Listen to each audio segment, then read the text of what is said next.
মাত্র কিছু সময়ের ভিতরেই কিভাবে আমরা বাইনারি বিয়োগটা খুব তাড়াতাড়ি করতে পারি আজকের ভিডিওতে আমরা সেটাই দেখব। হ্যাঁ বন্ধুরা, দেখো, বাইনারি বিয়োগ করার সময় তোমাদের অবশ্যই মাথায় রাখতে হবে যখনই আমাদের ছোট সংখ্যা থেকে বড় সংখ্যা বিয়োগ করতে হবে। মনে করো শূন্যটা আমার ছোট সংখ্যা, এক হচ্ছে কি বড় সংখ্যা। এরকম যখনই ছোট সংখ্যা থেকে বড় সংখ্যা বিয়োগ করার অবস্থা আসবে তখনই আমরা ছোট সংখ্যার সাথে বেসকে যোগ করব। দেখো আমি লিখে রেখেছি বাইনারি বেস কত 2। তাহলে দেখো আমরা ছোট সংখ্যার সাথে কত যোগ করব, 2 যোগ করব। তাহলে শূন্যের সাথে যদি আমি 2 যোগ করি, 0 2 কত হবে 2, তখন 2 থেকে 1 গেলে কত হবে 1। দেখো আরেকবার বলি, যখনই আমরা ছোট সংখ্যা থেকে বড় সংখ্যা বিয়োগ করব তখন ছোট সংখ্যার সাথে বেসকে যোগ করব। আর যখনই আমরা বেসকে যোগ করব তখনই আগের সংখ্যার নিচেরটির সাথে 1 যোগ করব।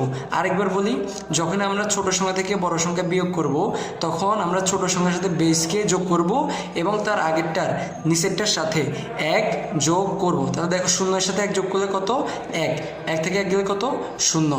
এই দুইটা ভালো করে বুঝো, পুরোটা ইজিলি বুঝতে পারবা। দেখো ছোট থেকে বড় সংখ্যা গেছে, ছোটের সাথে আমরা বেসকে 2কে যোগ করছি, যেহেতু এটি কি বাইনারি বিয়োগ, বেস 2 এখানে যোগ করছি, 2 থেকে 1 গেলে 1 হয়েছে। আর যেহেতু আমি বেস 2 এখানে যোগ করছি তাই আগেরটার নিচেরটার সাথে আমাদের কি করতে হবে 1 যোগ করতে হবে। তাহলে 1 থেকে 1 গেলে আমাদের কত 0। সেমভাবে দেখো তো এখানে 0 থেকে 1 ছোট থেকে বড় না, তাই 0-র সাথে আমরা 2 যোগ করব, 2 যোগ করলে কত 2 থেকে 1 গেলে 1। আর যখনই আমরা বেসকে যোগ করব তার আগেরটার সাথে আমরা কি করব 1 যোগ করব। তাহলে 1 আর 1 কত হয় 2 হয়। তাহলে 1 থেকে 2 দেখো আবার ছোট থেকে বড় না, এই জন্য আমরা 1-এর সাথে আবার বেস যোগ করব কত, তাহলে 1 যোগ 2 কত হবে 3। 3 থেকে এখন নিচে কত আছে 2, 3 থেকে 2 গেলে কত 1। আর যেহেতু আমরা বেস যোগ করছি আগের নিচেরটার সাথে আমরা কি করব 1 যোগ করব।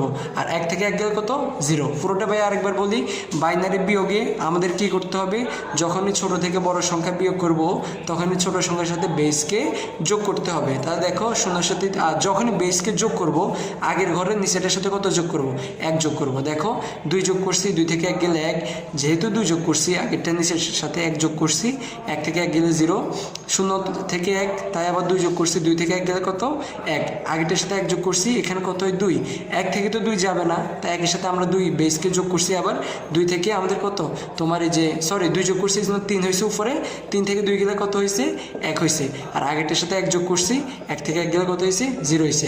আশা করি তোমরা বাইনারি বিয়োগ বুঝতে পারছো। বুঝতে পারলে অবশ্যই কমেন্ট বক্সে জানাবা বুঝতে পারছি। ধন্যবাদ সবাইকে।